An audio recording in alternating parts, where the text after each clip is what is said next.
Καλησπέρα και καλή χρονιά και καλώς ορίσατε σε αυτή την ειδική εκπομπή που έχει να κάνει με δύο ενδιαφέρουσες ακαδημαϊκές έρευνες που αφορούν τον αθλητισμό και τον οπαδισμό στην Ελλάδα και όχι μόνο. Είμαι ο Μιχάλης Νευραδάκης και μαζί μου σήμερα είναι ο Ανδρέας Γιατράς. Και Ανδρέα, καλή χρονιά και καλώς όρισες στην εκπομπή. Μετά από καιρό και ελπίζω να έχουμε και άλλες ευκαιρίες να μιλήσουμε και να κάνουμε ειδικές εκπομπές για διάφορα θέματα. Σήμερα θα μιλήσουμε για τις έρευνές μας και θα ξεκινήσουμε με τη δική σου έρευνα. Κάντε για μας μια εισαγωγή και πες μερικά λόγια για την έρευνα που έχεις κάνει και πάνω σε τι επικεντρώνεται. Ωραία, θα πω μερικά λόγια που είναι χρήσιμα. Και μετά θα μιλήσουμε λίγο για τη μεθοδολογία που χρησιμοποίησα εγώ. Καταρχήν να πούμε ότι εγώ ασχολήθηκα με ένα θέμα το οποίο έχει τίτλο «Ποδόσφαιρο και οπαδικές κοινότητες», η περίπτωση των οπαδικών συνδέσμων του Ολυμπιακού στη Ζάκυνθο. Θα έλεγα ότι είναι ένα θέμα ενδιαφέρον, διότι ο οπαδισμός τις τελευταίες δεκαετίες έχει βρεθεί στο επίκεντρο των κοινωνικών επιστημών και έχει αρχίσει να διαφαίνεται ένα ενδιαφέρον ευρύτερο.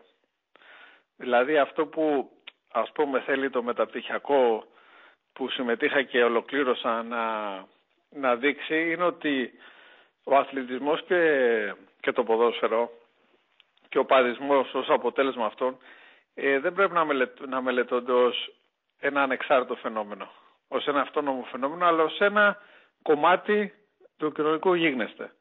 Δηλαδή θέλει να τονίσει την άμεση σχέτιση μεταξύ αυτών των πεδίων. Τώρα από εκεί πέρα να πω εγώ λίγα λόγια για την εργασία μου.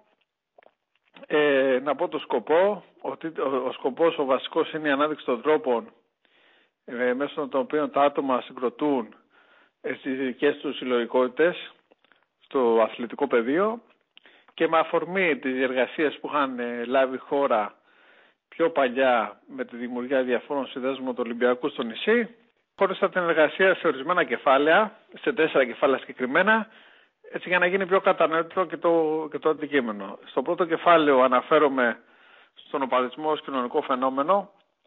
Στο δεύτερο κεφάλαιο εστιάζω στον Ολυμπιακό, στους συμβολισμούς, στη συγκρότηση της οπαδικής ταυτότητας. Στο τρίτο κεφάλαιο αναφέρομαι σε αυτό που σου είπα πριν, στη μεθοδολογία της έρευνας, στη δομή. Και στο τέταρτο κεφάλαιο στην οργάνωση και λειτουργία των συνδέσμων. Δηλαδή καταπιάνομαι τον πρώτο και τον δεύτερο σύνδεσμο και αναφέρω ομοιότητες διαφορές ως προς τη λειτουργία. Τώρα θέλω να πω ορισμένα σημεία που για μένα έχουν μεγάλη σημασία, διότι όπως καταλαβαίνεις δεν μπορούμε να αναλύσουμε όλη την εργασία γιατί είναι μεγάλη η διατριβή. Άρα θα αναφέρω κάποια σημεία έτσι που θεωρώ σημαντικά. Για να γίνουν αυτές οι εργασίες, έτσι με λίγα λόγια, να ξεκινήσει η συγγραφή τέτοιων εργασιών από το εξωτερικό πρώτα, έπρεπε να αναπτυχθεί η κοινωνιολογία των σπορ, στην οποία οι κοινωνικές επιστήμες έτσι έστρεψαν το ενδιαφέρον τους να μελετήσουν την καθημερινότητα των ανθρώπων, τη λαϊκή κουλτούρα, όπως το λέμε. Σε αυτό το πλαίσιο λοιπόν διερευνήθηκε η ανάγκη ένταξη των ατόμων στις σύγχρονες κοινωνίες. Ποια είναι η ανάγκη δηλαδή ενός ατόμου, τι είναι αυτό που κάνει ένα άτομο να συμμετέχει σε συλλογικότητες διαφόρων μορφών. Και αυτό είναι πολύ σημαντικό για να κατανοηθεί το γενικότερο πλαίσιο. Αν θέλεις θα σας αναφέρω ένα απόσπασμα στο οποίο φαίνεται αυτό. Λοιπόν, η σημασία του να ανήκει σε μια κοινότητα αποτελεί μια από τις βασικές και θεμελιώδεις ανάγκες της ανθρώπινης ύπαρξης. Ο άνθρωπος ως κοινωνικό όν προσδοκά την επαφή και την αλληλεπίδραση με άλλα μέλη του κοινωνικού συνόλου. Η μεταβλητότητα και αβεβαιότητα των σύγχρονων κοινωνιών καθιστά την ανάγκη δημιουργίας ισχυρών κοινωνικών δεσμών πιο επιτακτική. Άρα αθλητισμός βλέπουμε ότι μελετάται πλέον και αυτό άρχισε από τη δεκαετία του 70 κυρίως από κάποιες μελέτες του Κίντενς και του Μπουρτιέ, μελετάται ως αναπόσπαστο κομμάτι της κοινωνίας. Και αυτό θα έλεγα ότι είναι το πλέον σημαντικό. Θα πρέπει να καταλάβουμε ότι όποιος ασχολείται με τον αθλητισμό δεν είναι αυτός που ασχολείται με το πόσα γκολ θα βάλει η ομάδα του ή με το πόσα καλάθια θα βάλει. Εδώ διερευνούμε τα αίτια, τα βαθύτερα κοινωνικά αίτια που κάνουν το ανθρώπινο υποκείμενο να ενταχθεί σε μια κοινότητα. Και αυτά όπως θα δούμε στη μεθοδολογία. Θες να μιλήσουμε λίγο για την μεθοδολογία που χρησιμοποίησα? Ναι, σίγουρα. Λοιπόν, κοίταξε, η έρευνα αυτή ξεκίνησε στην ουσία από το 0. Διότι παρόμοιες εργασίες, είτε με μορφή άρθρων, είτε απλό κειμένων, δεν υπήρχαν για το Τζάκυνθο. Δεν είχε γραφτεί δηλαδή. Η μέθοδος που χρησιμοποίησα ήταν η ποιοτική κοινωνική έρευνα και έκανα ημιδομημένες συνεντεύξεις, στις οποίες, όπως γνωρίζεις, σαν ερευνητής κτλ., θέτεις ορισμένα κύρια ερευνητικά ερωτήματα και με τη ροή της συζήτησης μπορεί να προκύψουν και διάφορα υποερωτήματα. Δηλαδή μέσω της αλληλεπίδρασης μεταξύ του συνεντευκτή και του συνεντευξιαζόμενου συλλέγονται πληροφορίες, αξιολογούνται και διαμορφώνεται κάποιο νόημα. Τώρα αυτό που εγώ έπρεπε να κάνω για να πετύχω το εγχείρημα ήταν να βρω κάποια άτομα τα οποία θα είχαν κάποια συνδεσμιακή εμπειρία. Έτσι, θα συμμετείχαν στους συνδέσμους εδώ του Ζακίνθου για να εκφραστούν κάποιες απόψεις τεκμηριωμένες και να βγει κάποιο νόημα. Πραγματοποιήθηκαν 5 ημιδομημένες συνεντεύξεις και ορίστηκαν σύμφωνα με τη μέθοδο 4 βασικοί άξονες. Και από αυτά πρόκειπταν και τα ερωτήματα. Λοιπόν, ο πρώτος βασικός άξονας αφορά το κοινωνικό προφίλ των μελών, δηλαδή τις ηλικίες, την ταξική προέλευση, το επίπεδο μόρφωσης κλπ. Ο δεύτερος ήταν η σκοπή συμμετοχής στο σύνδεσμο. Ο τρίτος ήταν τα κριτήρια λόγοι επιλογής συγκεκριμένης ομάδας. Και ο τέταρτος ήταν η δράση των μελών. Αυτή ήταν η μεθοδολογία που χρησιμοποίησα. Και μέσω αυτών των ερωτημάτων και των απαντήσεων πρόκειψαν και άλλα θέματα, όπως ας πούμε αν ασχολείται ακόμα, αν υπάρχει ενασχόληση στον οπαδικό χώρο ή όχι, ποια είναι η γνώμη τους γενικότερα για τα επεισόδια, για το χουλιγκανισμό και όλα αυτά. Ωραία, πολύ ενδιαφέρον όλα αυτά που είπες, Ανδρέα. Ναι, ακριβώς. Ήθελα να σε ρωτήσω για αυτό που ονόμασες οπαδική ταυτότητα, γιατί νομίζω ότι ο ορισμός της οπαδικής ταυτότητας, δηλαδή όπως την ξέρουμε στην Ελλάδα, διαφέρει πολύ από κάποιες άλλες χώρες. Εγώ, για παράδειγμα, μεγάλωσα στις Ηνωμένες Πολιτείες και οι σχέσεις που έχουν εκεί οι φίλαθλοι με τις ομάδες είναι πολύ διαφορετικές από τις σχέσεις που βλέπουμε εδώ ενός φιλάθλου με την ομάδα του. Οπότε πώς ορίζεις την οπαδική ταυτότητα στην Ελλάδα και πώς ενδεχομένως διαφέρει από κάποιες άλλες χώρες? Κοίταξε, στην Ελλάδα, αν το δούμε και χρονικά, αυτό που μπορούμε να εκφράσουμε ως οπαδισμός, έτσι, σε ένα γενικότερο πλαίσιο, είναι, ας πούμε, κάποια στοιχεία είναι αυστηρή προσκόλληση στο ποδοσφαιρικό σύλλογο και η ενασχόληση, ότι η ομάδα αποτελεί μια από τις κυρίες ενασχολήσεις της καθημερινότητάς μας. Δηλαδή, αυτό είναι ο οπαδός. Δεν είναι ο φίλαθλος που θα πάει να παρακολουθήσει μια Κυριακή ένα αγώνα. Ο οπαδός, η ομάδα είναι σημείο της καθημερινότητάς του, βασικό σημείο της καθημερινότητάς του. Βέβαια, ο οπαδός με οπαδό διαφέρει, έτσι. Γιατί έχουμε δει και ακραία φαινόμενα οπαδισμού, όπως έχουμε δει και άλλα διάφορα. Δηλαδή, είναι λίγο δύσκολος ο ορισμός, ο ακριβής ορισμός. Στο μυαλό μου αυτό είναι. Ότι ο οπαδός, τουλάχιστον στην Ελλάδα, είναι αυτός που ασχολείται συστηματικά με την ομάδα του. Συμμετέχει σε συνδέσμους, πάει εκδρομές και αυτό, αν το δούμε και έτσι κατά περιόδους, ξεκίνησε στην Ελλάδα τουλάχιστον, βέβαια με την επιρροή του εξωτερικού, ξεκίνησε από την δεκαετία του 70 από τα μέσα και κορυφώθηκε τη δεκαετία του 80. Διότι άλλαξε η κοινωνία, αλλάξαν οι προτεραιότητες της νεολαίας, δημιουργήθηκαν δηλαδή άλλα πρότυπα της νεολαίας, όπως τα rock club, οι καφετέριες με τα video games, η δισκοτέκ, και έτσι ο παδισμός βρήκε πρόσφορο έδαφος για να αναπτυχθεί. Δηλαδή μέσω της ενασχόλησης με την ομάδα πρόκειψαν και άλλες ενασχολήσεις. Ας πούμε το ντύσιμο είναι ένα γενικότερο πλαίσιο και αυτό λέω ότι θα πρέπει να μελετήσουμε τον οπαδισμό και τον αθλητισμό γενικότερα σε ένα, όχι ως αυτόνομο πεδίο, αλλά ως συνάρτηση της κοινωνίας. Στην Αμερική τα πράγματα είναι διαφορετικά. Δεν υπάρχει τόσο, από ό,τι ξέρω, τόσο φανατισμός, ούτε τόσο πάθος. Με το ποδόσφαιρο δηλαδή. Είναι πιο πολύ, μπορούμε να τους πούμε σαν φύλαθλες κοινότητες. Αυτό ακριβώς, Ανδρέα, και όχι μόνο στην Αμερική, θα έλεγα το ίδιο ισχύει και στην Αγγλία, για παράδειγμα, ως κάποιο βαθμό, και σε πολλές άλλες χώρες. Όχι, στην Αγγλία είναι διαφορετικά. Στην Αγγλία, μην ξεχνάς ότι η Αγγλία είναι η μήτρα του παδισμού. Ναι, ναι. Εκεί γεννήθηκε ο παδισμός και ο χουλιγκανισμός ως κομμάτι του. Απλά μεταξελίχθηκε μετά τα μέτρα της Θάτσερ. Και θα αναφερθούμε σε λίγο στο χουλιγκανισμό, θα επανέλθουμε σε αυτό, αλλά επειδή ανέφερες ότι στην Ελλάδα συγκεκριμένα ο οπαδός έχει την ομάδα του ως μέρος της καθημερινότητάς του, αυτό πιστεύω ότι έχει σχέση και με την ιστορία που κουβαλάει η κάθε ομάδα, είτε μιλάμε για τον Ολυμπιακό είτε για το Παναθηναϊκό ή για την ΑΕΚ κτλ. Με άλλα λόγια, ναι.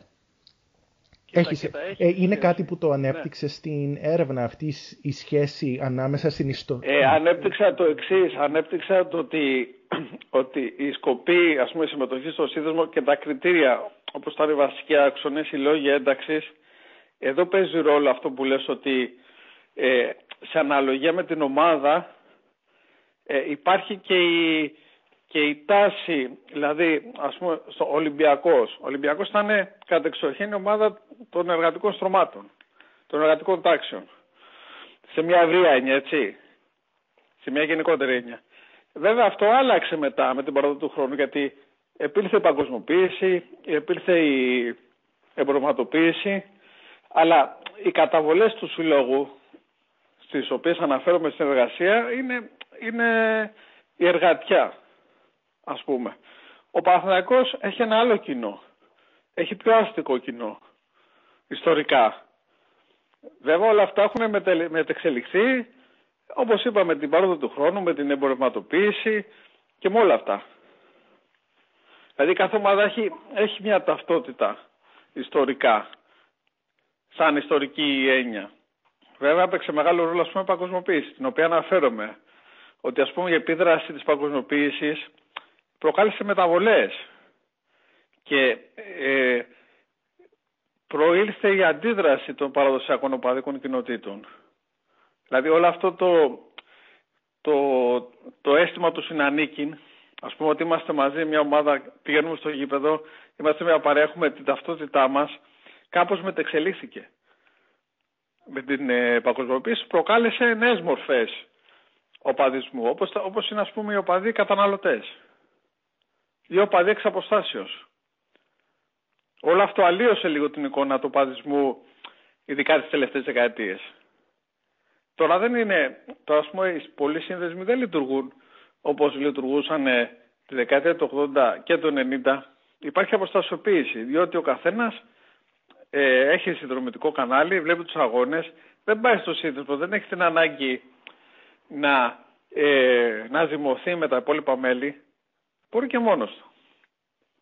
Αυτό επέφερε η παγκοσμιοποίηση. Γι' αυτό είχαμε και τις αντιδράσεις. Αν έχεις διαβάσει στη Μάντσεστερ, στην Αγγλία, όπου οι παραδοσιακοί οπαδοί εναντιώθηκαν στην εμπλοκή κάποιων επιχειρηματιών, ήθελαν να κρατήσουν, ας πούμε, ότι η ομάδα πρέπει να έχει την ταυτότητά της, όπως δημιουργήθηκε. Και σε άλλες περιοχές.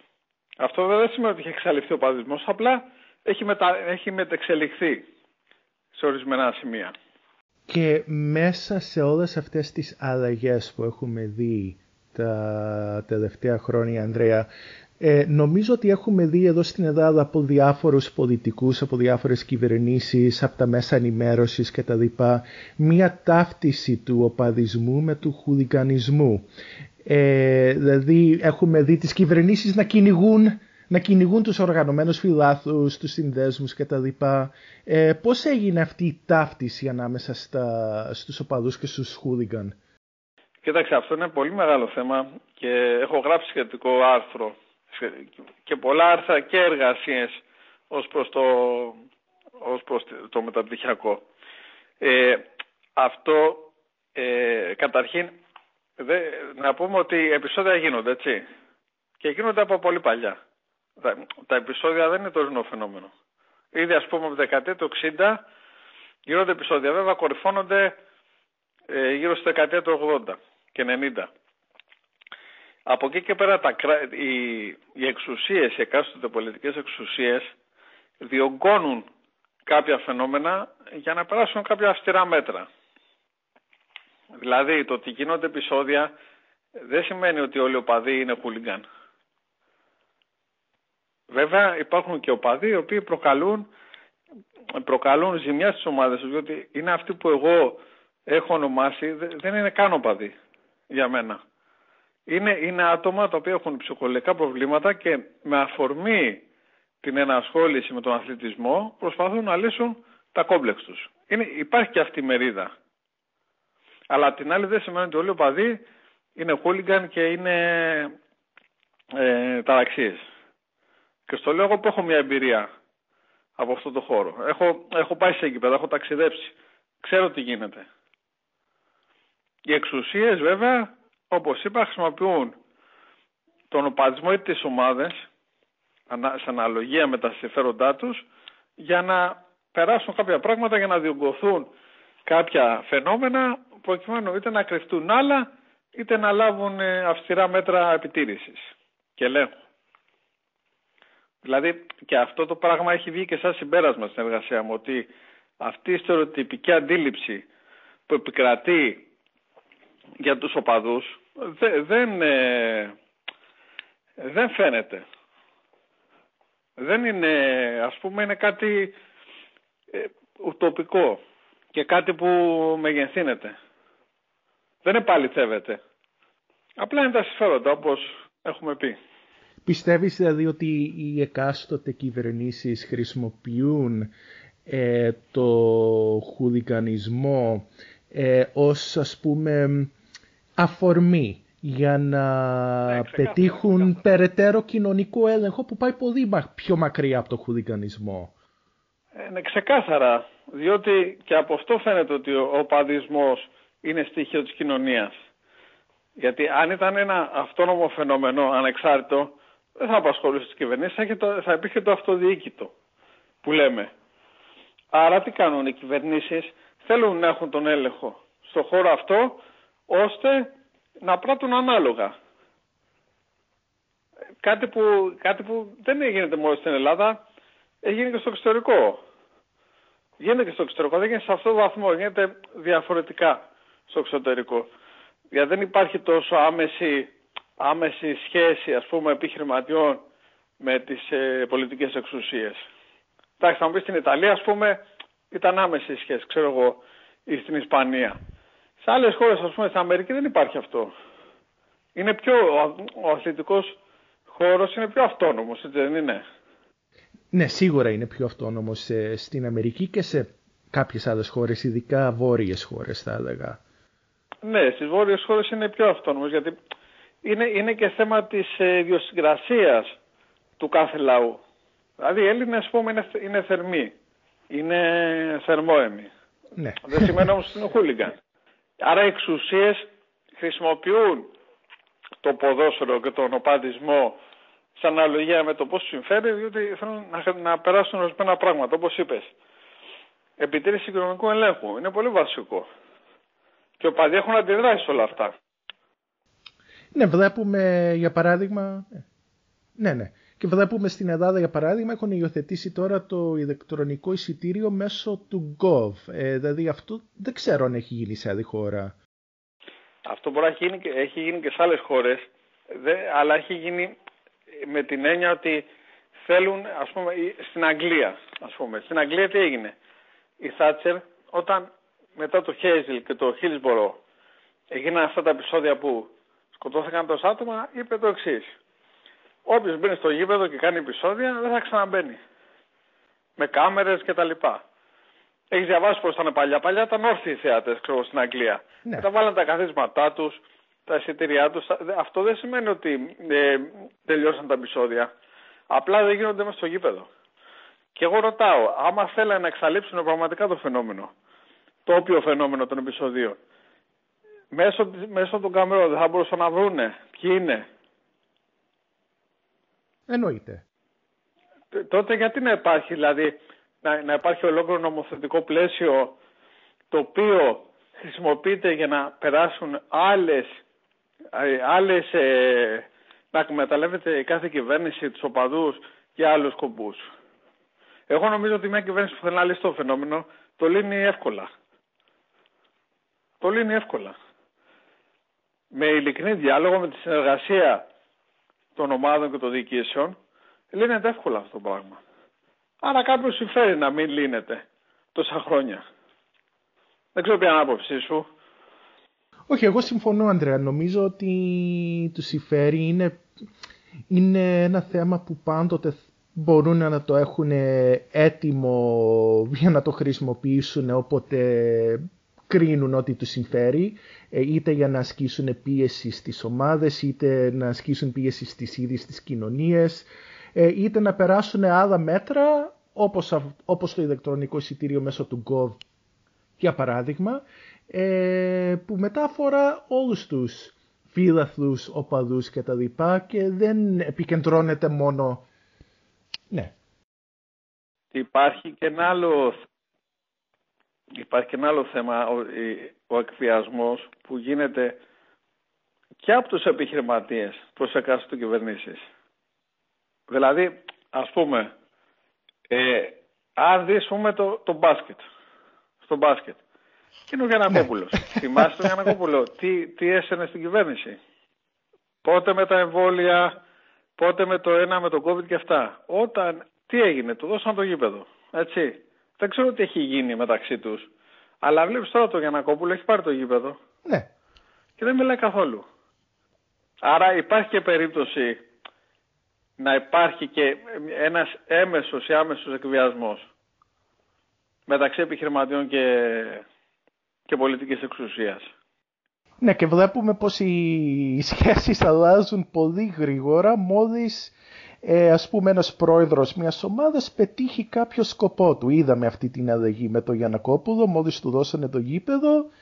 Αν παρακολουθήσει κανείς τα μέσα ενημέρωσης που έχει ιδιοσιογραφικά site κτλ, η γραμμή άλλαξε μέσα σε μια νύχτα. Ναι, αυτό δεν σημαίνει ότι υπάρχει συναλλαγή, έτσι. Να ξέρουμε τι λέμε. Βρούμε και τον πελά μας κιόλας. Αλλά είναι λίγο... δεν λέμε ότι είναι μεπτό, αλλά είναι περίεργο, να το πω έτσι. Είναι περίεργο, έχει να κάνει με ισορροπίες, έχει να κάνει με πολλά πράγματα τα οποία μπορούν να αλλάξουν και να ξαναλλάξουν μελλοντικά. Δηλαδή και η τωρινή κατάσταση μπορεί ακόμα και αύριο να αλλάξει. Κοίταξε, αυτό που λες, οι ισορροπίες αυτές έχουν καταστρέψει. Αυτό το πράγμα ότι πρέπει να έχουμε ισορροπία και να μην εφαρμόζεται ο νόμος όπως πρέπει διαχρονικά, έχει καταστρέψει τον αθλητισμό. Διαχρονικά. Διότι δεν τηρούν την νόμοι όπως πρέπει. Αλλά τι γίνεται, λέει μια κυβέρνηση, χάρισα το γήπεδο στο Ολυμπιακό ή στην ΑΕΚ και στον Παναθηναϊκό. Να δώσουμε καν στον Άρη. Δεν εφαρμόζεται ο νόμος, καταλαβες. Σε αυτό η Ελλάδα είναι πολύ πίσω. Ναι, και νομίζω ότι μετά εκμεταλλεύονται αυτά τα κενά που υπάρχουν είτε στους ίδιους τους νόμους είτε στην εφαρμογή των νόμων. Αυτό γιατί γίνεται? Γίνεται για αρπαγή ψήφων. Γιατί η ισονομία τι σημαίνει? Η ισονομία σημαίνει η ισονομία στο πολιτεία, που τα ακούγαμε αυτά και εποχές, θυμάσαι, μνημονίων και τα λοιπά. Τι σημαίνει? Ότι ο καθένας πρέπει να παίρνει αυτό που δικαιούται. Αν η α ομάδα παρανομεί, δεν αφήνεις και τη β ομάδα να κάνει το ίδιο. Απλά βάζεις την α τάδε ομάδα Ολυμπιακού, Παναθηναϊκού, ΑΕΚ, ΠΑΟΚ, ποια είναι, να εφαρμόσει την νομιμότητα. Εκεί είναι πίσω η Ελλάδα σε θέματα νόμων και σε θέματα πώς χρησιμοποιούνται εκάστοτε οι νομοθετικές ρυθμίσεις.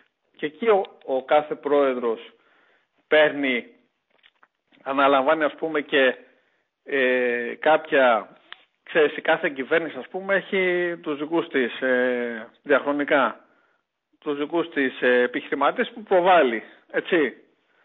Εκεί πέρα γίνεται ένα μπάχαλο και δεν εφαρμόζεται πουθενά νομιμότητα. Και αυτό δεν είναι οπαδικό να πούμε ότι το κάνει. Δεν θέλω να το πάμε ότι επειδή εγώ είμαι Ολυμπιακός, το λέγω τον Παναθηναϊκό. Αυτό έχει να κάνει με όλες τις ομάδες. Έτσι, δεν θέλω να μεταφέρουμε. Ναι. Ναι, αυτό ήταν ένα από τα συμπεράσματα και της δικής μου έρευνας.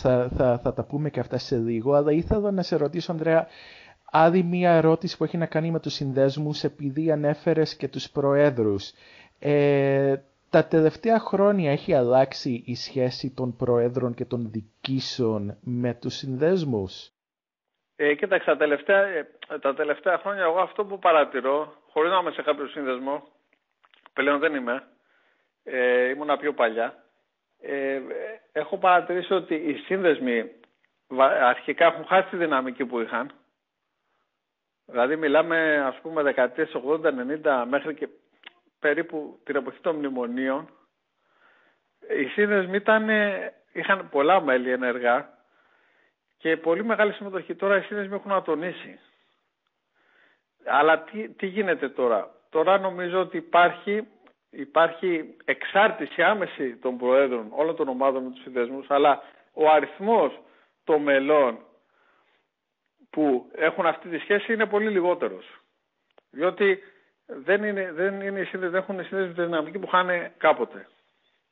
Δεν ξέρω να καταλάβεις τι εννοώ. Ναι.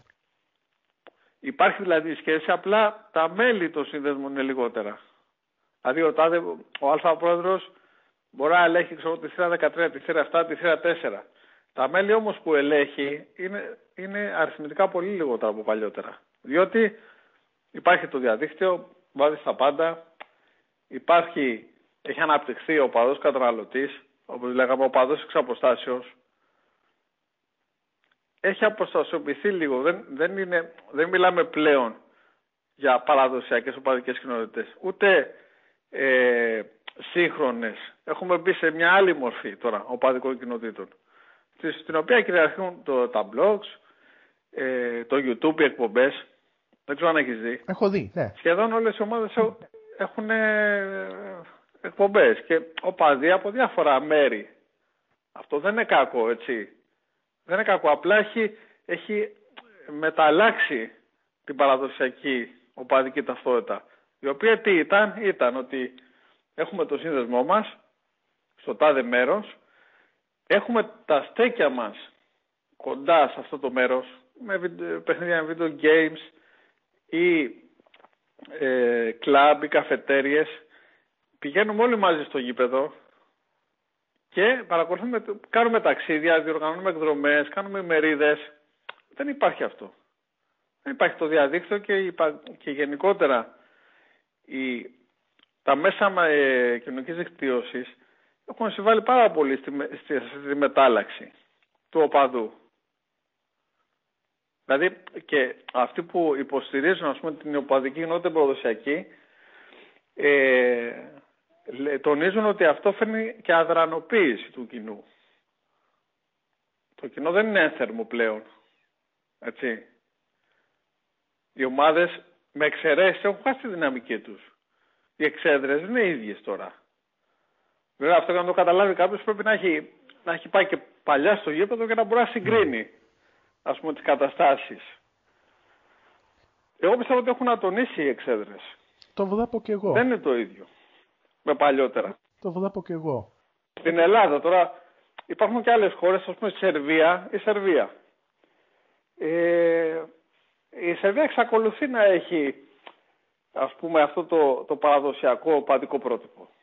Γιατί οι Σέρβοι ή οι Κροάτες είναι από τους πιο φανατικούς οπαδούς γενικά με τις ομάδες. Και όχι μόνο στο ποδόσφαιρο και στο μπάσκετ. Ναι, σίγουρα νομίζω ότι βλέπουμε ότι κρατάει πολύ καλύτερα σε αυτές τις χώρες σε σχέση με την Ελλάδα. Ναι, υπάρχει αυτό το πράγμα που λέμε η οπαδική ταυτότητα, η παραδοσιακή. Ενώ στην Ελλάδα έχει μεταξελιχθεί. Αυτό δεν είναι κατά ανάγκη κακό. Γιατί, να σου πω κάτι για μένα, νομίζω ότι χρειάζεται μια ισορροπία. Πιστεύω ότι μια ενδιάμεση λύση είναι καλύτερη. Δηλαδή, ναι μεν πηγαίνω στο γήπεδο, χρησιμοποιώ και το διαδίκτυο, αλλά δεν επικεντρώνομαι αποκλειστικά στο διαδίκτυο. Ένα ενδιάμεσο στάδιο είναι το καλύτερο ως προς αυτό το πράγμα. Νομίζω έχουμε δει αυτές τις αλλαγές, Ανδρέα, και στα αθλητικά μέσα ενημέρωσης, στα καθαρά αθλητικά μέσα ενημέρωσης, που οι εφημερίδες και τώρα και τα site. Θυμάσαι κάποια εποχή πόσες εφημερίδες υπήρχαν? Γιατί ο κόσμος διάβαζε, πήγαινε όπως και στις πολιτικές εφημερίδες. Τώρα ποιος αγοράζει εφημερίδες? Ναι, ήταν πολλές και είχαν μια ξεκάθαρη ταυτότητα η κάθε μία. Ναι, τώρα ποιος αγοράζει εφημερίδες? Κανένας. Κανένας, είναι και λιγότερες και... Ναι, αυτό που λες είναι σημαντικό για ταυτότητα. Είναι σημαντικό διότι ήξερες τι να αγοράσεις και τι να περιμένεις να δεις. Ενώ τώρα, επειδή όλο αυτό το πράγμα το διαδίκτυο είναι αχανές, είναι λίγο, ρε παιδί μου, ο καθένας λέει ό,τι θέλει, κάνει ένα blog, λέει ό,τι θέλει, κάνει μια εκπομπή, χωρίς να έχει, ας πούμε, ούτε τη γνώση, την απαραίτητη γνώση για το αντικείμενο, και μπερδεύεσαι μέσα στο διαδικτύο με τόσες εκπομπές, τόσα κανάλια στο YouTube, στα social media, τόσα πράγματα. Και απ' την άλλη όλο αυτό αδρανοποιεί και το κοινό. Παθητικοποιεί το κοινό. Ναι, και νομίζω ότι αν δεις τα μεγάλα αθλητικά site σήμερα, συμβάλλουν σε αυτή την, ας πούμε, μεταξέλιξη του οπαδού. Ναι. Υπάρχει συνεχόμενη ροή πληροφοριών, η οποία δεν είναι διασταυρωμένη. Καταρχήν ξεκινάμε από εκεί. Πόσα πράγματα, ας πούμε, λένε στο διαδίκτυο για μεταγραφές, για διάφορα, και είναι όλα για τα κλικ. Ναι. Πολλά πράγματα. Εκεί δηλαδή θα έπρεπε να υπάρχει έτσι και μια ισορροπία πάλι, ώστε να ξέρεις τι διαβάζεις, να περιμένεις τι διαβάζεις. Ή το άλλο που γίνεται. Πολλοί έχουν καλά, αυτό γινόταν και πιο παλιά. Πολλοί έχουν το μανδύα του αντικειμενικού. Ναι. Την ταμπέλα, ας πούμε. Και μέσω αυτής της ταμπέλας σου περνάνε με έντεχνο τρόπο αυτό που θέλουν. Δεν είναι, ας πούμε, το φως που ήξερες παλιότερα του Ολυμπιακού, η αθλητική του Παναθηναϊκού, ήξερες. Τώρα υπάρχουν κάποιοι δίθεν ενδιάμεσοι, κάποιοι δίθεν αντικειμενικοί αναλυτές, οι οποίοι σου περνάνε αλλιώς αυτό που θέλουν. Και αυτό νομίζω ότι κυριαρχεί στο διαδίκτυο. Ναι, γι' αυτό έλεγα ότι δεν έχουν ξεκάθαρη ταυτότητα, γιατί μπορεί να περνάνε κάποια γραμμή, κάποιες γραμμές, αλλά όλο αυτό γίνεται πίσω από έναν επιφανειακό, ή μάλλον μια επιφανειακή ουδετερότητα. Ναι, αυτό που υπήρχε παλιά, όπως υπήρχε παλιά σε κάποιες εφημερίδες, οι οποίες είχαν, ας πούμε, αυτή την επιφανειακή ουδετερότητα που λες, τώρα είναι στο διαδίκτυο. Δηλαδή, άρα και αυτό έχει μεταξελιχθεί. Δηλαδή αυτό είναι μια αλυσίδα γεγονότων. Δεν είναι ένα πράγμα το ένα αυτόνομο από το άλλο. Δηλαδή, αυτά πρέπει, για να βγάλεις ένα νόημα, πρέπει να τα δεις ως αλυσίδα. Την ιστορία του οπαδισμού, την εξέλιξή του, τα μέσα, τη ροή των πραγμάτων, των αθλητικών, τους συνδέσμους. Πρέπει να το δεις ιστορικά. Εγώ αυτό έκανα στην εργασία. Εγώ έκανα και ιστορικές πολλές αναφορές όχι για να αναδείξω τα γεγονότα μόνο, για να πω γιατί έγινε αυτό. Δηλαδή σε αυτές τις έρευνες δεν αρκεί μια απλή καταγραφή, νομίζω. Πρέπει να δίνουμε το στίγμα μας. Και ήταν ένα θέμα που είχα συζητήσει με καθηγητές της μεταπτυχιακής. Ότι η εργασία σου πρέπει να δίνει το στίγμα σου. Και εσύ που έχεις κάνει, ας πούμε, διάφορες εργασίες, αυτό δεν νομίζεις? Έτσι ακριβώς. Να αναλύεις το κάθε πράγμα. Δεν αρκεί καταγραφή. Η καταγραφή μπορεί να γίνει από οποιοδήποτε. Μπορεί κάποιος να σου κάνει ένα copy-paste. Το θέμα είναι να αναλύσεις και να πεις γιατί έγινε έτσι.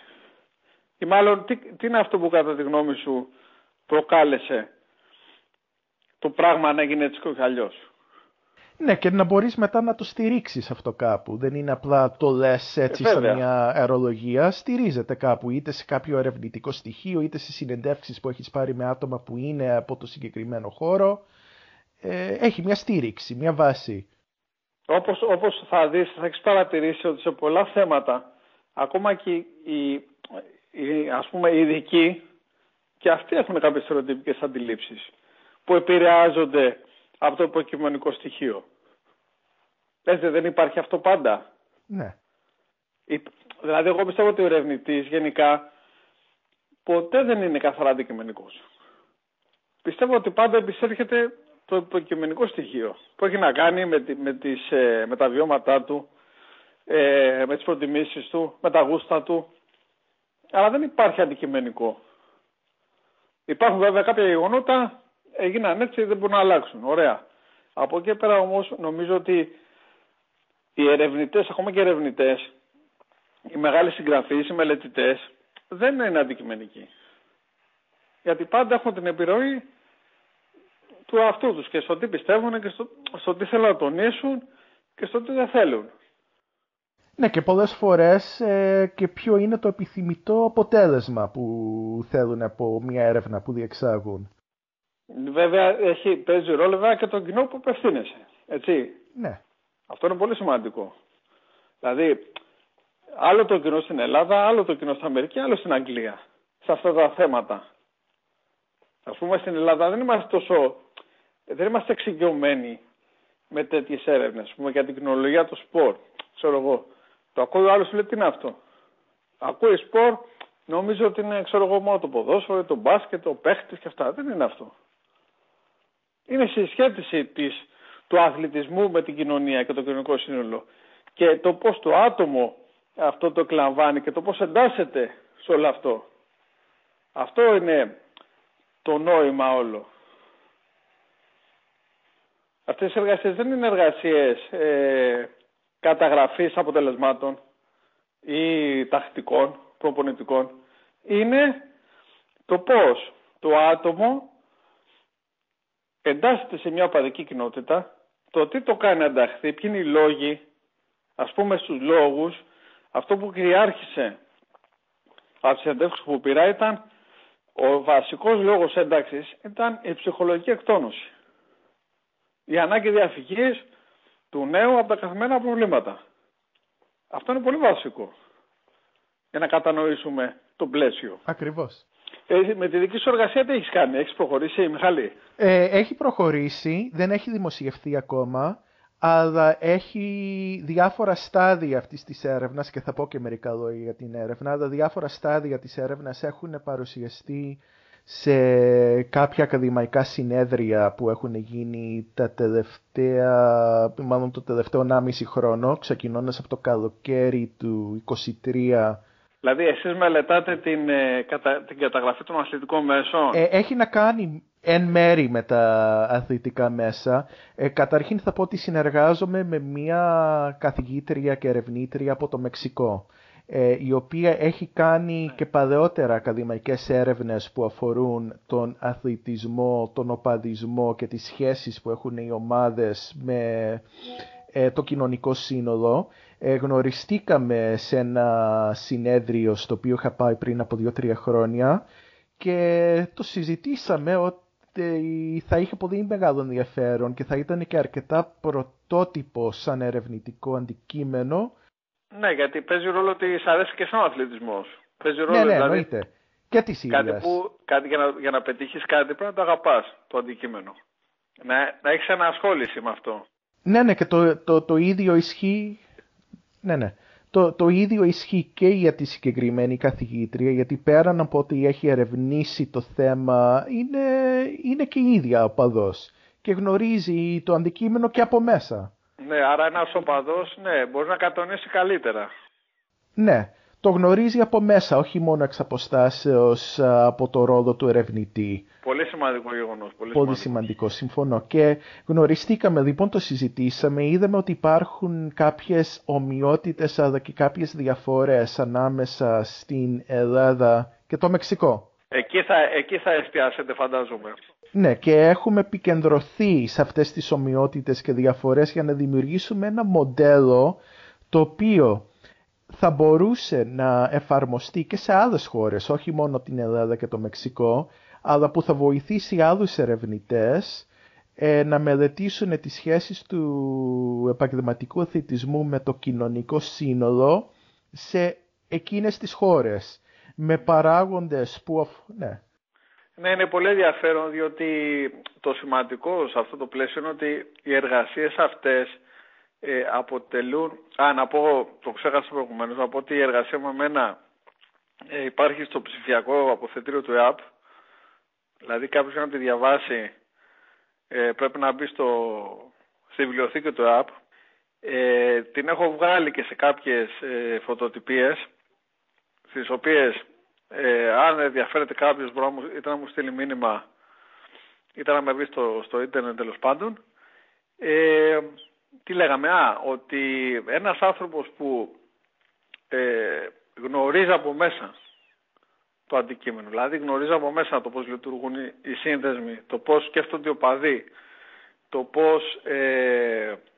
πώς γενικά έχουν τα πράγματα σε αυτό το χώρο, είναι πολύ πιο εύκολο να γράψει κάτι επιτυχημένο. Από έναν που ξεκινάει, ας πούμε, από το μηδέν, χωρίς να έχει σχέση με το χώρο, χωρίς να του αρέσει ο αθλητισμός, χωρίς να έχει παρακολουθήσει ποδόσφαιρο, μπάσκετ κτλ. Είναι πολύ πιο δύσκολο. Γι' αυτό λέω ότι αυτός που συμμετέχει εκ των έσω, ότι πρέπει να αφήσει και το στίγμα του στην κάθε έρευνα. Έτσι. Ναι, συμφωνώ, Ανδρέα, και το έχω δει αυτό με άλλους ερευνητές σε άλλα θέματα, που ήταν όμως φανερό ότι το θέμα το γνώριζαν μόνο με την ακαδημαϊκή του μορφή, αλλά χωρίς να το έχουν... Ναι. Αυτό είναι το χειρότερο, και αυτό είναι κάτι που αν θες να το πάμε σε ένα γενικότερο πλαίσιο, είναι αυτό που δυστυχώς κυριαρχεί. Δηλαδή βλέπεις μια απλή καταγραφή. Ναι. Και βλέπεις μια είδηση, π.χ. στο ίντερνετ. Αυτό που βλέπεις είναι ένα copy-paste του ίδιου πράγματος με κάποιες παραλλαγές. Αυτό δεν είναι δημοσιογραφία, ούτε έρευνα. Ακριβώς. Ναι. Αυτό είναι μια απλή καταγραφή των πραγμάτων. Και βλέπεις σωρία τέτοιων πραγμάτων. Blog, άρθρα, που στην ουσία δεν παίρνεις κάτι από αυτό. Καταλάβεις, το θέμα είναι ο ερευνητής να μπορέσει μέσω της δουλειάς του να κινήσει το ενδιαφέρον. Έτσι, σε ευρύτερες μάζες. Βέβαια αυτό έχει να κάνει, όπως είπαμε, και με το κοινό και με την αντίληψη του κοινού, τη γνώση του κοινού. Το πώς αντιλαμβάνει, τι ενδιαφέρει το κοινό. Έτσι, γιατί άμα ενδιαφέρει το κοινό, ας πούμε, τα πρωινάδικα, δεν συζητάμε. Ναι. Δεν μπορεί κάποιος που ενδιαφέρει για τα πρωινάδικα να διαβάσει, ξέρω εγώ, ακαδημαϊκές εργασίες. Και αυτό νομίζω ότι είναι ένα ζήτημα που πρέπει λίγο στην Ελλάδα να το δούμε πιο σοβαρά. Δηλαδή να βρούμε τους τρόπους μέσω των οποίων τα άτομα θα ενδιαφερθούν πραγματικά για τη δική σου εργασία, για τη δική μου, και πώς όλο αυτό θα αποτελέσει θα είναι η αφετηρία μιας διαφορετικής πορείας. Ώστε να μάθουμε όχι να παπαγαλίζουμε, γιατί για μένα η παπαγαλία δεν είναι γνώση. Να μάθουμε να σκεφτόμαστε και να έχουμε κριτική σκέψη πάνω στα πράγματα. Ακριβώς, Ανδρέα, συμφωνώ, και γι' αυτό και εμείς με τη δική μας έρευνα θέλουμε να προσφέρουμε κάτι το οποίο δεν υπάρχει μέχρι στιγμή στην ακαδημαϊκή βιβλιογραφία και που είναι ταυτοχρόνως ένα μοντέλο που θα μπορούσαν να το εφαρμόσουν άλλοι ερευνητές που μελετούν τον αθλητισμό, τον οπαδισμό, ό,τι έχει να κάνει με αυτά τα θέματα στις δικές τους χώρες και στις δικές τους κοινωνίες και μέσα στο μοντέλο που έχουμε δημιουργήσει. Εσύ προχωράς με τη ποιοτική κοινωνική έρευνα, κάνετε? Ναι, είναι ποιοτική κοινωνική έρευνα, όπως έκανες και εσύ. Έχω πάρει και εγώ συνεντεύξεις. Δηλαδή στοχεύεται σε κάποιες μικρές ομάδες ανθρώπων, έτσι? Ναι, έχω πάρει συνεντεύξεις από 6 άτομα που είναι από... Ναι, νομίζω ότι ναι, είναι και ανάλογα με το τι θέλει, ας πούμε, και ο αρμόδιος, ο επιβλέπων, τι θέλει, ποιο θα είναι το μέγεθος. Αλλά νομίζω ότι 5 με 6 συνεντεύξεις σε μια μέθοδο ημιδομημένης συνέντευξης και ποιοτικής κοινωνικής έρευνας αρκούν. Δηλαδή εκεί είναι 5 με 6 οι συνεντεύξεις που πρέπει να πάρεις. Ναι, ξεκινήσαμε με αυτό το αριθμό και θεωρήσαμε, γιατί και η καθηγήτρια από το Μεξικό πήρε και αυτή από τη δική της πλευρά 6 συνεντεύξεις, ότι μας κάλυψαν αυτά που μας είπαν, αυτά τα άτομα. Ναι, εντάξει, και εσείς κάνετε και σε 2 χώρες. Ναι, σε 2 χώρες και άρα... Ναι, σε 2 χώρες, οπότε... Ναι, πρέπει να αφιερώσετε πιο πολύ. Και έχετε θέσει, νομίζω, κάποιους άξονες, έτσι, βασικούς. Ναι, κάποιους άξονες που έχουν να κάνουν, για παράδειγμα, με τη σχέση του επαγγελματικού αθλητισμού με τα μέσα ενημέρωσης, τη σχέση του επαγγελματικού αθλητισμού με το πολιτικό σύστημα και τις εκάστοτε κυβερνήσεις και μετά οι σχέσεις που έχουν, ας πούμε, κυβερνήσεις με τα μέσα. Δηλαδή δημιουργείται ένα τρίγωνο ανταλλαγής εξουσίας και επιρροής που επηρεάζει με διάφορους τρόπους το κοινωνικό σύνολο και βλέπουμε πώς αυτό το πράγμα μετά εξελίσσεται στην Ελλάδα και στο Μεξικό και βλέπουμε ότι υπάρχουν μεν κάποιες ομοιότητες που έχουν μεγάλο ενδιαφέρον, υπάρχουν και κάποιες σημαντικές διαφορές. Ναι, εντάξει, αυτό έχει να κάνει και με την κουλτούρα του κάθε λαού. Ακριβώς, ναι. Είναι η κουλτούρα και η ιδιοσυγκρασία. Δεν είναι ίδια, δηλαδή μπορεί να βρεις ομοιότητες. Σίγουρα σε όλους τους οπαδούς, ας πούμε, υπάρχουν ομοιότητες. Αλλά νομίζω ότι παίζει, ας πούμε, ένα μεγάλο ρόλο παίζει η επίδραση τοπικότητας, την οποία αναφέρω. Όπως και η παγκοσμιοποίηση. Όπως όλα αυτά παίζουν μεγάλο ρόλο σε μια έρευνα. Το βλέπουμε, για παράδειγμα, στο Μεξικό, για να αναφερθώ στην εκεί κατάσταση, επειδή μιλάμε για μια αγορά που είναι πολύ μεγαλύτερη από την ελληνική. Αυτό και μόνο το στοιχείο διαφοροποιεί. Ναι, διαφοροποιεί και υπάρχει πολύ μεγάλη διασπορά Μεξικανών που ζουν στο εξωτερικό και κατά κύριο λόγο... Ναι, γιατί είναι και διάφορες ομάδες, υποομάδες, εκεί πέρα είναι... Ναι, και πολλοί Μεξικανοί που ζουν στις Ηνωμένες Πολιτείες και αυτό δημιουργεί εμπορικό ενδιαφέρον για παράδειγμα για τα τηλεοπτικά δικαιώματα του μεξικανικού ποδοσφαίρου στην Αμερική. Ναι, δηλαδή είναι διαφορετική αντιμετώπιση τους ως προς την παγκοσμιοποίηση και την εμπορευματοποίηση του μετανάστη Μεξικάνου. Ναι, είναι διαφορετική η σχέση και διαφορετικός ο τρόπος επιρροής στο πρωτάθλημα, στις ομάδες κτλ. Ναι, όπως και οι ομάδες, όπως ξέρεις, μεταξύ τους, οι οπαδοί διαφέρουν. Έχουν με κάποια κοινά στοιχεία που χαρακτηρίζουν τον οπαδό, αλλά διαφέρουν ως προς κάποια πράγματα. Το οπαδό του Ολυμπιακού, από τον Παναθηναϊκό, από τη ΣΑΚ του ΠΑΟΚ. Έχουν τα δικά τους, τη δική τους κουλτούρα. Ο κάθε οπαδός, έτσι. Ναι. Υπάρχουν διαφορές. Υπάρχουν διαφορές ανάμεσα στις ομάδες και την κουλτούρα που έχει κάθε ομάδα και την κουλτούρα. Η ίδια χώρα τώρα. Φαντάσου τις διαφορές που υπάρχουν σε 2 χώρες που μελετάτε. Δηλαδή Ελλάδα-Μεξικό. Πάντως υπάρχει αυτή η ομοιότητα ανάμεσα στην Ελλάδα και στο Μεξικό, γιατί και εκεί σε παραδοσιακά, ας πούμε, οι φίλαθλοι, ας πούμε, της τάδε ομάδας είχαν μια συγκεκριμένη κουλτούρα που ταυτιζόταν με την εργατική τάξη ή με τα αστικά στρώματα κτλ. Βέβαια αυτό... Είδες. Άρα αυτό που λέμε είναι ότι δεν μπορείς να μελετήσεις το φαινόμενο αυτό χωρίς να γνωρίσεις πολιτική ιστορία. Δεν μπορεί να γράψεις εργασία για αθλητισμό και κοινωνία χωρίς να γνωρίζεις πολιτική ιστορία του τόπου και το πώς αυτή επηρεάζει την εκάστοτε οπαδική κοινότητα. Ναι, και έχουν υπάρξει και στο Μεξικό περιπτώσεις ομάδων που έχουν ευνοηθεί παραδοσιακά από το εκεί πολιτικό σύστημα και συγκεκριμένα στο Μεξικό, επειδή για πολλές δεκαετίες κυβερνούσε συνεχώς το ίδιο κόμμα, υπήρχαν κάποιες ομάδες και κάποιοι προέδροι ομάδων που είχαν καλές σχέσεις με το συγκεκριμένο κόμμα που ήταν σε μια, ας το πούμε, μόνιμη διακυβέρνηση της χώρας, και αυτές οι ομάδες είχαν ευνοηθεί προφανώς.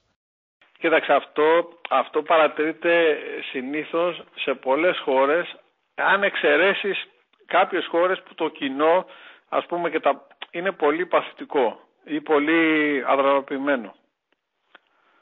Δηλαδή σε χώρες όπως η Ελλάδα, η Ιταλία, σε χώρες με έτσι μια κουλτούρα συγκεκριμένη, πάντα υπάρχει η συσχέτιση αυτή. Διότι καταρχήν οι πολιτικές εξουσίες θέλουν να έχουν ένα κοινό, έτσι. Ναι. Πώς θα έχουν ένα κοινό συγκεκριμένα από ομάδες? Θα έχουν σχέση με τους επιχειρηματίες πρόεδρους. Οι επιχειρηματίες πρόεδροι απ' την άλλη δύναται ή μπορεί να στηρίζουν τις εκάστοτε κυβερνητικές εξουσίες, και ο οπαδοί απ' την άλλη παίζουν το ρόλο, ας πούμε,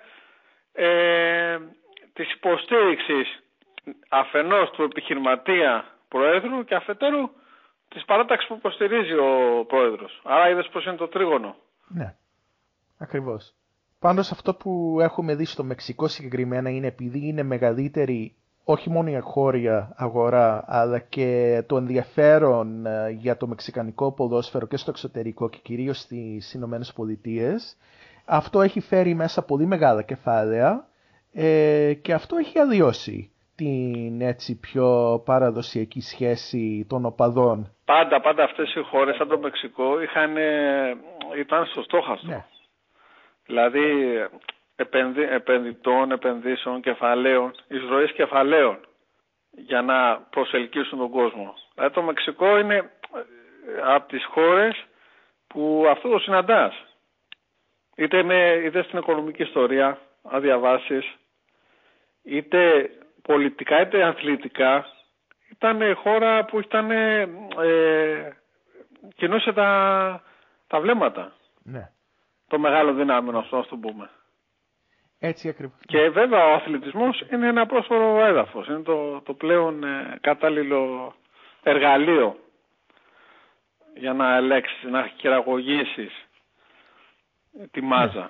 Και αυτό είναι ένα από τα μεγάλα κομμάτια της έρευνας μου, γιατί εξετάζουμε πολύ το θέμα αυτής της κοινωνικής χειραγώγησης που γίνεται από πολλές κατευθύνσεις, είτε από τις πολιτικές εξουσίες, είτε από τους πρόεδρους και τις διοικήσεις των ομάδων, είτε από τα μέσα ενημέρωσης, και πολλές φορές μέσα ενημέρωσης που ελέγχονται από τα ίδια άτομα, από τους πρόεδρους κτλ.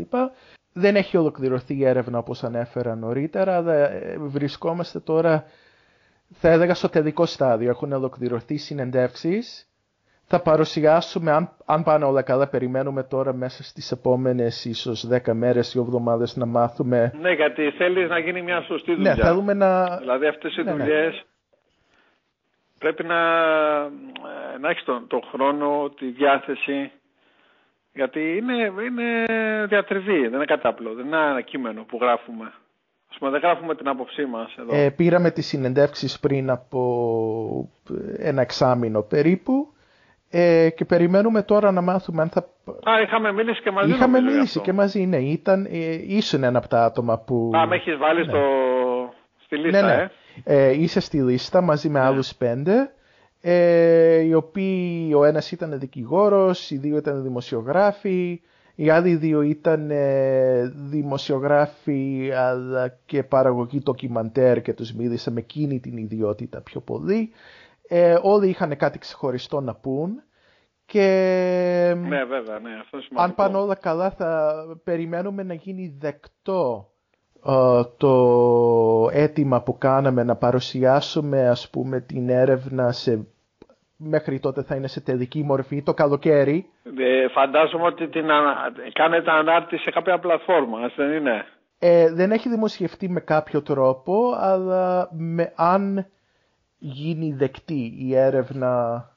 Ναι, συνήθως γίνεται μια πρώτη ανάρτηση σε μια πλατφόρμα, έτσι το κάναμε εμείς τουλάχιστον, στο ΕΑΠ, και μετά γίνονται κάποιες διορθώσεις, έτσι από τον γιατί ας πούμε εγώ είχα καθηγητή, επιβλέπουν. Ναι, αυτό έγινε με εμάς, αλλά με συνεδρούς. Τα τελευταία 2 συνέδρια παρουσιάσαμε... Ναι, εντάξει, ναι, είναι αλλιώς το σύστημα. Πάνω κάτω, ναι, έχουν τον ίδιο ρόλο, ας πούμε. Ναι, και οι σύνεδροι μας έδωσαν... Ότι δεν μπορείς να γράψεις και ό,τι θέλεις. Δεν μπορείς να γράψεις και ό,τι θέλεις, διότι δεν είναι άρθρο. Δεν είναι κείμενο, δεν είναι άρθρο, δεν είναι άποψη. Αφήνεις μεν το στίγμα σου, όπως είπα πριν, αλλά χρειάζεται και μια, ας πούμε, καταγραφή κάποιων πραγμάτων.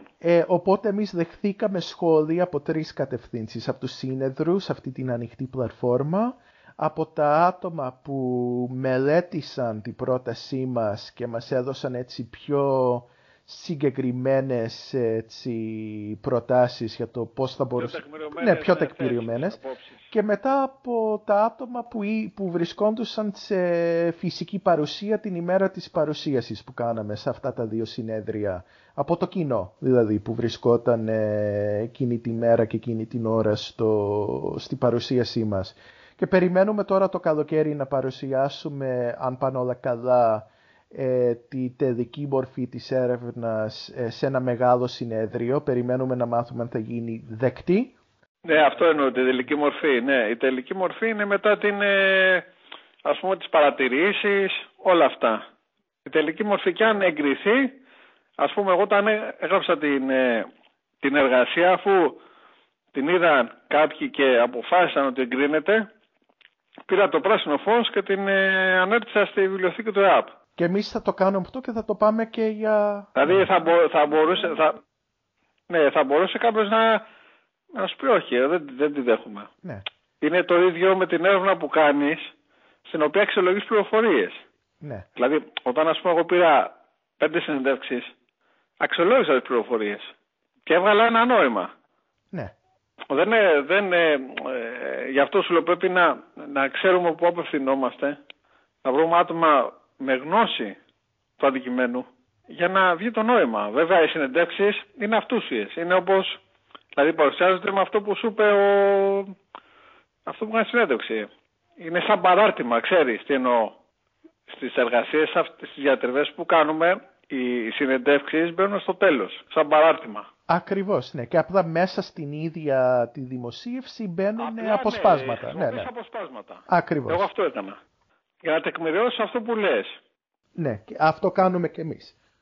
Ναι, αυτό κάνουμε και εμείς. Είναι αποσπάσματα που δίνουν μια γενική εικόνα για το τι είχαν να πούνε και ποια ήταν, ας πούμε, η δική τους τοποθέτηση πάνω σε αυτά τα θέματα. Ναι, που ταιριάζουν με αυτό που θες να πεις. Και αυτό είναι το δύσκολο. Το δύσκολο είναι το να ταιριάξεις τη ροή του λόγου, ναι, με το απόσπασμα το κατάλληλο. Και αυτό πρέπει να έχεις γνώση του θέματος, σφαιρική, ακριβώς, συνολική γνώση. Και είναι κάτι που θέλει και μια τέχνη. Φυσικά θέλει τέχνη.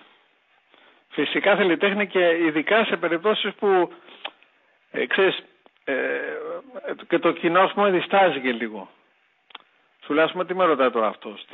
Ήταν πολύ, ας πούμε, όταν εγώ ξεκίνησα να κάνω τις συνεντεύξεις, απευθύνθηκα σε ορισμένα άτομα τα οποία γνώριζα.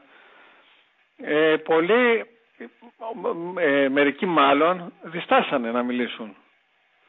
Βέβαια όλα αυτά είναι ανώνυμα, έτσι. Χρησιμοποιούμε αρχικά ονομάτων ή γράφουμε συνέντευξη 1, 2, 3. Ποτέ δεν βάζουμε τα ονοματεπώνυμα όπως είναι. Αλλά μπορεί να συναντάς και το φαινόμενο του να είναι ο άλλος λίγο διστακτικός να μιλήσει. Εγώ το συνάντησα αυτό. Βέβαια συνάντησα και ανθρώπους που πραγματικά βοηθήσανε και δώσανε πληροφορίες. Ναι, το ίδιο το συνάντησα και εγώ. Δηλαδή θα δεις διάφορων ειδών πράγματα σε όλο αυτό. Δεν μου μίλησαν όλα τα άτομα με τα οποία ήρθα σε επαφή. Φυσικά.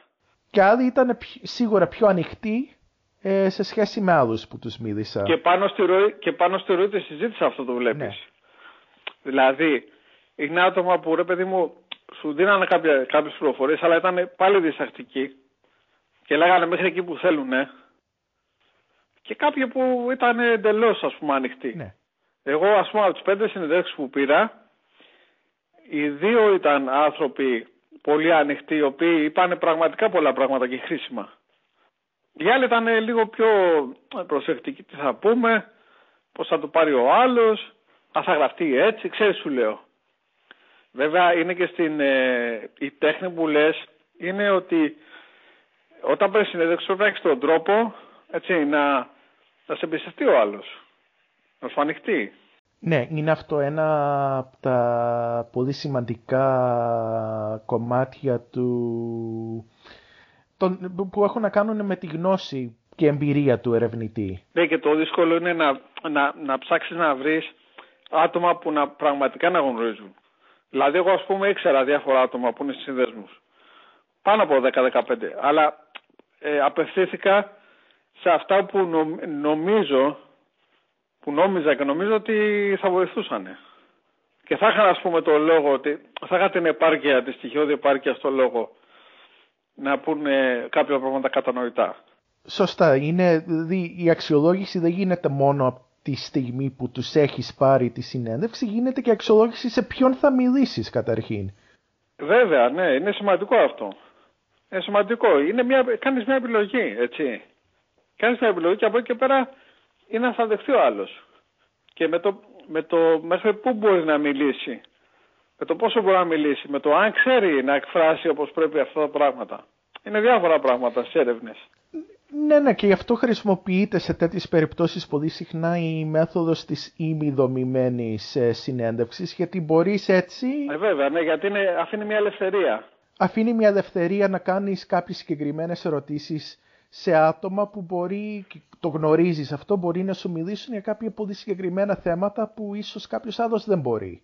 Ναι, και έχει και το πλεονέκτημα αυτό που λέμε ότι μέσω της ελεύθερης συζήτησης προκύπτουν και ερωτήματα, τα οποία τα χρησιμοποιείς. Ναι, προκύπτουν νέα ερωτήματα και προκύπτουν και κάποιες...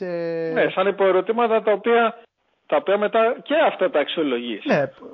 Και τα χρησιμοποιείς. Ναι, προκύπτουν και κάποιες πτυχές που μπορεί εσύ ο ίδιος ερευνήτης να μην τα έχεις σκεφτεί αρχικά. Ναι, βέβαια.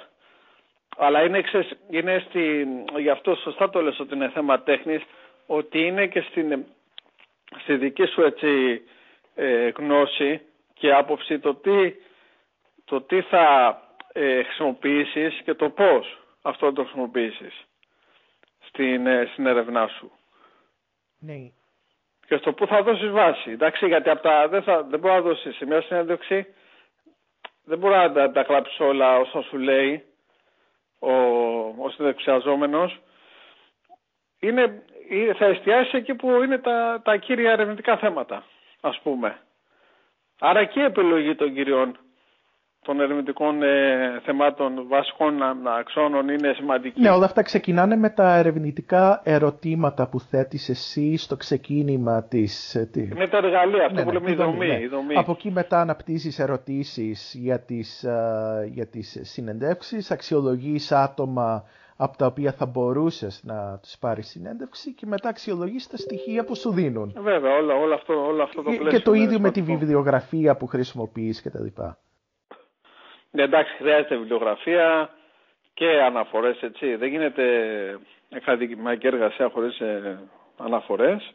Και όχι μόνο, και από ξενόγλωση η βιβλιογραφία. Βασίζεσαι πάνω σε αυτά, αλλά... Κοίταξε, εγώ πήρα κάποια βιβλία ως προς αυτό που πραγματικά είδα ενδιαφέροντα πράγματα. Και βασίζεσαι πάνω σε αυτά. Και βασίζεσαι πάνω σε αυτά, αλλά επίσης μπορείς να αποδείξεις ότι και η δική σου έρευνα προσθέτει κάτι καινούριο που δεν υπάρχει στην βιβλιογραφία. Μα ναι, αυτό είναι το ζήτημα, ότι όταν μιλήσαμε για την εργασία με διάφορους υπευθύνους κτλ. Μου λέει ότι αυτό θα είναι το σημαντικό, ότι εσύ θα προσθέσεις μια εργασία σε ένα νησί στην οποία δεν υπάρχουν πολλές αναφορές για το θέμα. Δηλαδή στο συνδυασμιακό θέμα δεν είμαστε Αθήνα εδώ, έτσι. Είναι επαρχία. Άρα είναι πολύ λίγες αναφορές. Άρα το ότι εμείς προσθέτουμε κάτι διαφορετικό και δίνουμε μια έμπνευση, γιατί αυτός είναι ο στόχος, να δίνεις και έμπνευση για μελλοντικές έρευνες, για άλλους ερευνητές. Ακριβώς.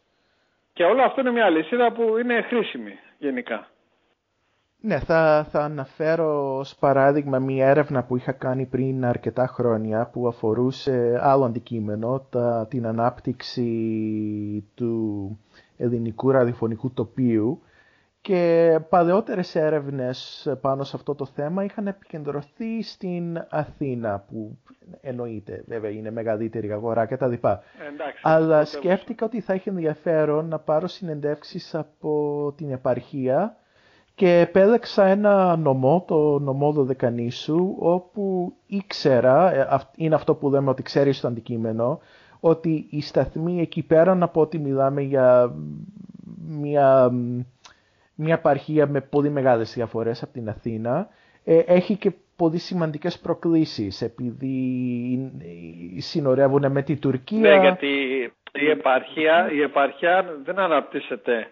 Πάντα αναπτύσσεται πιο αργά. Πάντα αναπτύσσεται πιο αργά και στα Δωδεκάνησα συγκεκριμένα έχουν... Και αναπτύσσεται και πάνω σε αυτό που ανέφερα εγώ, ότι στην επαρχία παίζει ρόλο η τοπικότητα. Ναι. Δηλαδή η σημασία της τοπικότητας. Γιατί οι οπαδικές κοινότητες διαφέρουν και αναπροσαρμόζονται με βάση τις ιδιαίτερες συνθήκες που επικρατούν, ναι, στην κάθε περιοχή. Και νομίζω όσο πιο μακριά πας από το κέντρο, τόσο πιο μεγάλη σημασία έχει αυτή η τοπικότητα. Οπότε μιλάμε... Βέβαια, ναι, βέβαια. Είτε για τη Ζάκυνθο, ας πούμε, είτε για τα Δωδεκάνησα, για νομούς που είναι αρκετά μακριά από το κέντρο. Ναι. Βέβαια, αυτό που εγώ παρατήρησα είναι ότι κάτι που ήξερα βέβαια, αλλά εντάξει είναι διαφορετικό το να το παρατηρείς και ζωντανά, είναι ότι όση διαφορά και να υπάρχει σε σχέση με την τοπικότητα και τις ιδιαίτερες συνθήκες, η βάση πάντα είναι το κέντρο. Πάντα, ναι. Δηλαδή, ας πούμε, οι σύνδεσμοι με το Ολυμπιακό αναπτύχθηκαν στη Ζάκυνθο με βάση τους συνδέσμους της 7 στην Αθήνα και στον Πειραιά. Αυτή είναι η βάση, αυτό δεν αλλάζει. Δηλαδή τα σύμβολα και η συγκρότηση ταυτότητας γύρω από την ομάδα, γύρω από αυτές τις συλλογικότητες έχουν φτιαχτεί σε αναλογία με συγκεκριμένες αναφορές, οι οποίες έχουν σχέση με την καταγωγή της ομάδας. Από εκεί και πέρα βέβαια αυτό που αλλάζει είναι οι ιδιαιτερότητες, τα στέκια,